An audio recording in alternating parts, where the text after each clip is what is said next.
Hi everyone, and welcome to this week's Crime and Punishment story.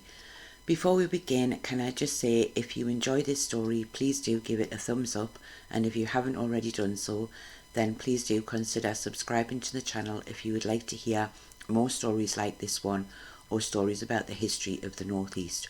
Also, do please feel free to share this video if you think others might enjoy it too. Thank you. Patrick Judge was found guilty in November 1886 of the murder of his wife Jane in Walker in July of the same year. This is his story.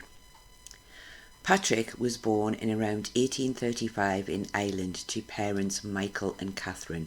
He was one of 10 children, and it would seem that the family moved to the UK and the Newcastle area sometime after 1844.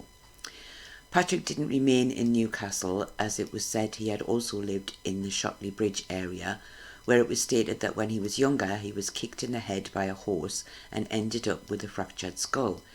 But he had recovered well. This was mentioned at the trial.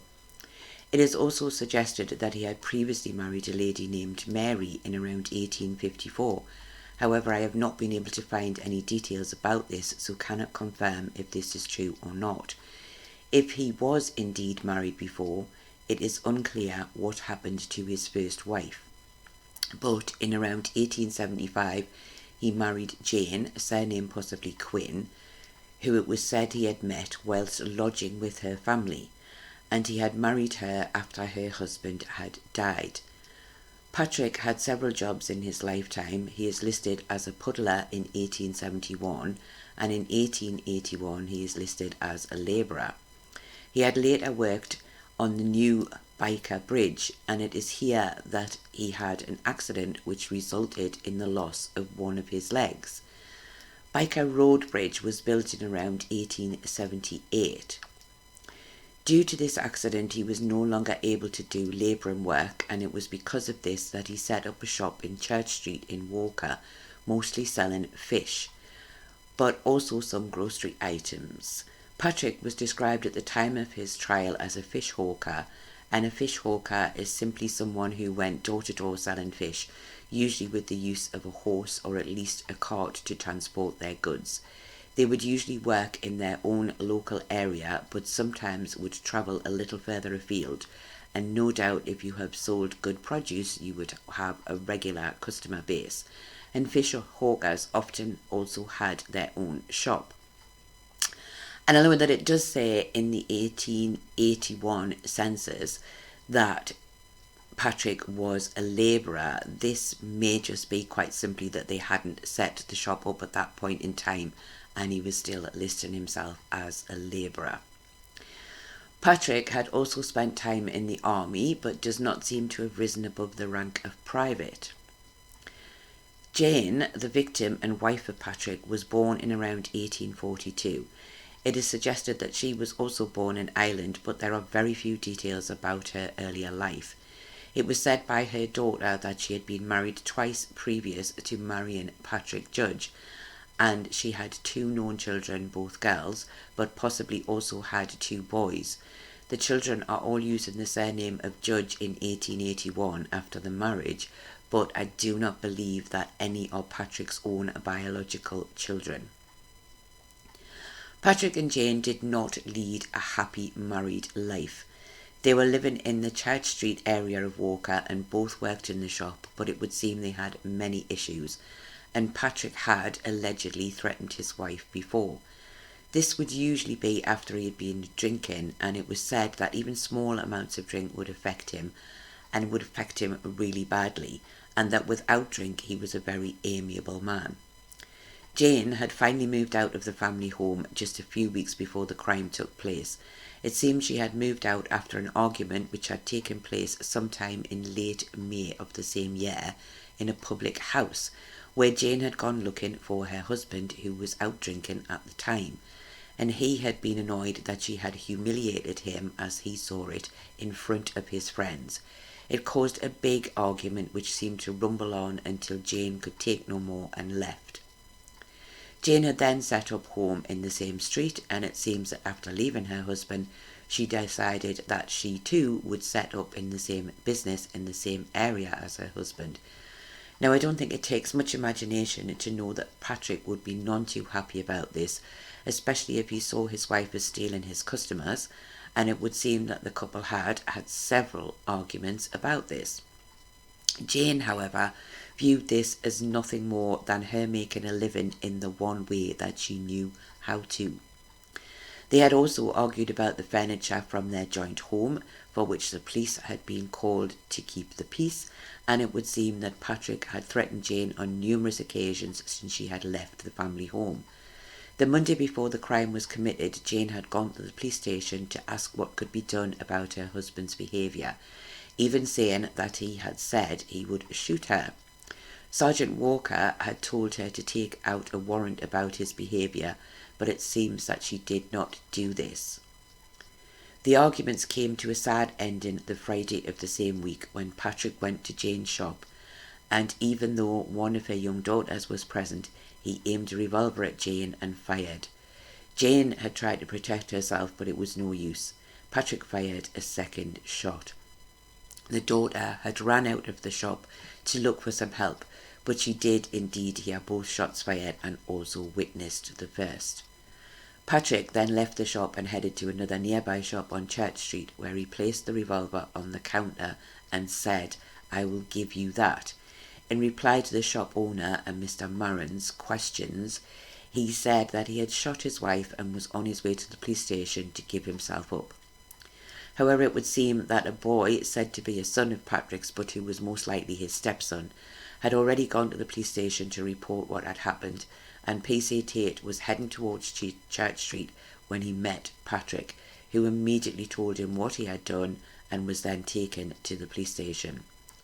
Although the police station isn't actually named, there was one in Walker in Warrior Street, which was just around the corner from Church Street, and P.C. Tate had said that he was based in Walker, so I would assume that this was the correct one.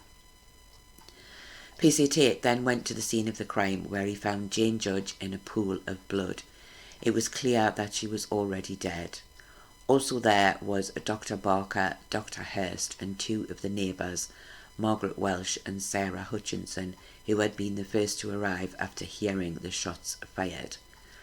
On returning to the police station, P.C. Tate and Sergeant Hunter charged Patrick Judge with the willful murder of his wife, and the following day he was transferred to the Newcastle prison.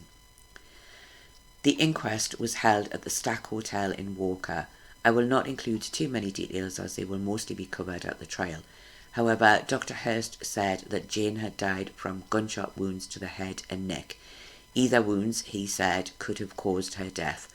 One bullet had severed the jugular vein and another was lodged in her brain.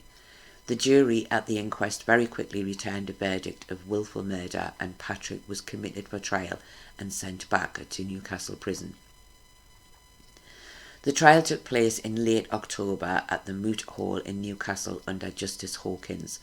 Patrick, who was around 48 years old at the time, was described as being an elderly-looking man who appeared to be suffering with depression, and due to his only having one leg, they allowed him a seat in the dock for the trial. Patrick pleaded not guilty to the crime. It seems from reports in the newspapers of the time that Patrick said little or nothing after this, but listened carefully to all details by the witnesses. With regard to their jobs, it was said that Jane and Patrick had shared a shop on Church Street for some time, where they had sold fish and other grocery items. It was also said that Patrick was a hawker, as said earlier, mainly on the fish side of the business, and after they separated, Jane had set up her shop next door to their old shop, selling mostly fish and also hawking around the local area. Patrick was under the impression that she should not be doing this, especially so close to where he was trading, and it was clearly the cause of many of their most recent arguments. It was said that on July the 5th, Patrick had taken to drinking again, having not had any drink for around 10 weeks previous to that. He saw Jane on her way to heaven with two of her daughters, and he is said to have called out to her, shouting something about her going to see her fancy man. He felt quite certain that she had been seeing another man. Jane is said to have laughed but not replied and just carried on her way.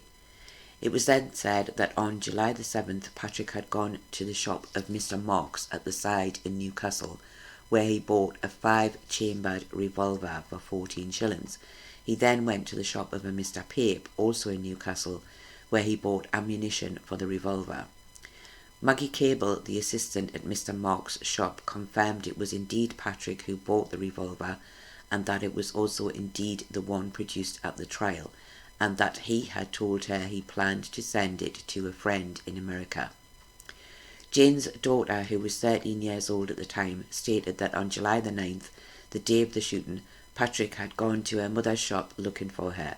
She had told him her mother was out, but he saw her returning a short time later and followed her inside, saying, "You'll die, you'll die."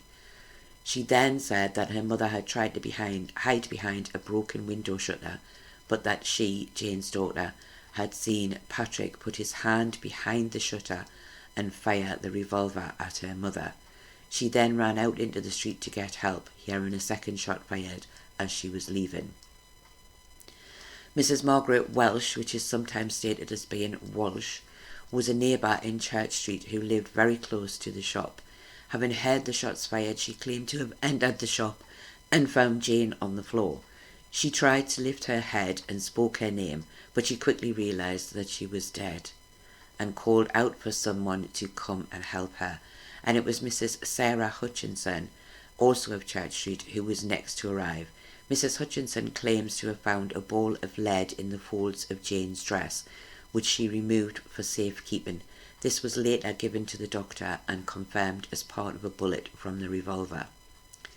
Mr. Marin, the shopkeeper in Church Street, said he had heard shots fired on July the 9th, and on looking out of his door he saw Patrick Judge coming out of the shop belonging to his wife.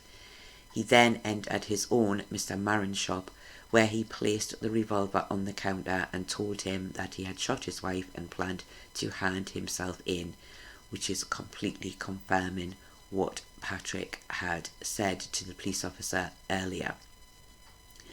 Mary Rooney, elder daughter of Jane Judge, claimed to have heard Patrick calling to her mother about a fancy man, but she said that she was not aware of her mother having a lover. She believed this to be a figment of Patrick's imagination. Dr. Hurst gave evidence similar to that at the inquest, with only the addition of the fact that the weapon had been very close to the victim at the time it was fired. P.C. Tate also gave evidence similar to that at the inquest, with the addition that Patrick had told him that he had asked his wife to say a kind word to him that day, and that in reply she had sworn at him and told him to get out of her shop or she would knock him down. The prison doctor said on examining Patrick when he arrived at the prison on July the 10th, he found him to be suffering the effects of excessive drinking, and 3 times he had to be removed from his cell and sent to the infirmary over a period of 2 months. The doctor felt that this was all down to his excessive drinking prior to the crime being committed. It had previously been stated, as I said before, that Patrick had not had a drink for some 10 weeks, and he felt, the prison doctor, that Patrick was suffering from delirium and delusions. Patrick was said to have been in the Connaught Rangers, I hope I have pronounced that correctly, for some 11 years, and that he had spent some time overseas in India. His army record was said to be a good one, but the defence attempted to suggest that something may have happened during his service that had affected his mind. The judge, however, said that this was hearsay as there was no proof of any such thing.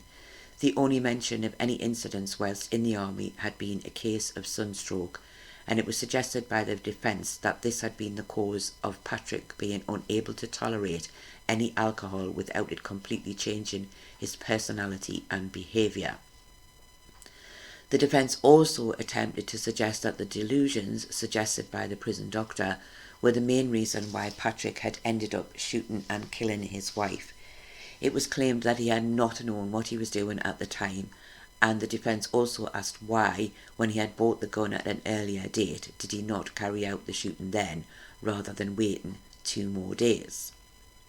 It was also said that on the whole, Patrick was seen as someone with a good character around the area of his home in Walker, most saying that when sober he was a nice man, but when drinking he could quite simply lose his mind. The judge, in summing up, said that he saw no circumstances in which the crime could be reduced to manslaughter. He said it was for the jury to decide if they felt that Patrick had fully intended to kill his wife that fateful day. The jury, it seems, felt that he had, and retired for less than 15 minutes before returning with a verdict of guilty of willful murder. The judge then passed a sentence of death on Patrick Judge, and that his remains would be buried within the grounds of Newcastle Prison. When asked if he had anything to say to this, Patrick said nothing. In fact, he listened to the passing of the sentence in silence with no signs of emotion. His stepdaughter, however, had shrieked loudly in court and had to be carried outside. Patrick then simply walked from the dock and was returned to Newcastle Prison to await his execution date. A petition for reprieve was set up, and it was hoped that this would be successful, based on the idea that Patrick was not in his right mind when he committed the crime, and also the suggestion that he had been treated cruelly by his wife. However, the request was refused, and the execution would go ahead on November the 16th, 1886 at Newcastle Prison. The executioner was said to be Mr. James Berry, and the press would not be allowed to attend. This, it was claimed by some newspapers, was because Berry did not like the press, due to his having had several mishaps with previous executions in the past, which he preferred not to reach the public's knowledge. The press were none too happy about this, but there would be nothing they could do about it. As a side note, I have recently read a book written by James Berry about his life as an executioner, and although he does mention a couple of problems, he does not mention the things the press are referring to, which were things they felt were his mistake and his alone. During his time in prison, Patrick was visited by the Reverend Wood and had also been visited by one of his sisters and her 2 sons. I found no information of any other visitors, and Patrick was said to spend his time reading religious books, and that he was resigned to his fate, having had little doubt that his reprieve would be denied. The details of the execution were very hard to find due to the press being excluded, which meant that the only information would come from the prison officials, and it seems that they had very little to say. It was said that Patrick retired at around 11 p.m. the night before the execution, and that he slept well. He arose at 6 a.m. when he was visited again by the Reverend Wood. The brief details given of the execution are simply that Patrick was pinioned, which means, as I've said before, that his arms would be tied at the wrists, and he was then taken to where the scaffold had been erected within the prison ground. It was said that he walked calmly and firmly and without assistance, and his death was described as being instantaneous. It is hard to be sure if the reporters at the time believed this, as it does seem they had little faith in the work of Berry the executioner. After the usual time of 1 hour, his body was removed and buried within the grounds of Newcastle Prison. A marker would be placed at the site of the burial, which was usually just the initials and a date. The lack of information surrounding the execution means there were no details as to whether a crowd had gathered outside the prison on the day or not, but I would assume that they had done so, as they gathered for most, even in cases like this one, where there would be nothing to see, only the flying of the black flag afterwards as a sign that the punishment had been carried out. I am sure that many of you will have heard me talk of the felon's plot in All Saints Cemetery. This was a large unmarked grave where those buried within the grounds of Newcastle Prison were reburied when the prison was demolished in 1925. Patrick was one of those whose body was found and reburied in secret in an unknown location within the cemetery. 4 bodies of those buried in Newcastle Prison were never found, but the names of all who died between 1844 and 1914 are named on the plaque that you can currently see on screen. Jane, it seems, had lost her life over an argument about selling fish, and Patrick had paid the ultimate price for the murder of Jane. But had he really known what he was doing at the time, or had he truly been suffering from the effects of his drinking binge 2 days previously? It seems hard to believe that he did not know what he was doing, having threatened to kill Jane previously, and purposely setting out to buy a gun and ammunition for it. But what do you think? Was it premeditated or an act of madness? I hope you have found this sad and tragic story interesting. If you have enjoyed it, please do give it a thumbs up, and please do consider subscribing to the channel if you would like to hear more stories like this one. Thank you all for watching, and please do forgive my mistakes. This is quite a long story and I have made one or two errors which I hope I have corrected well enough to not spoil your enjoyment. So again, thank you all for watching, and I do hope to see you again very soon.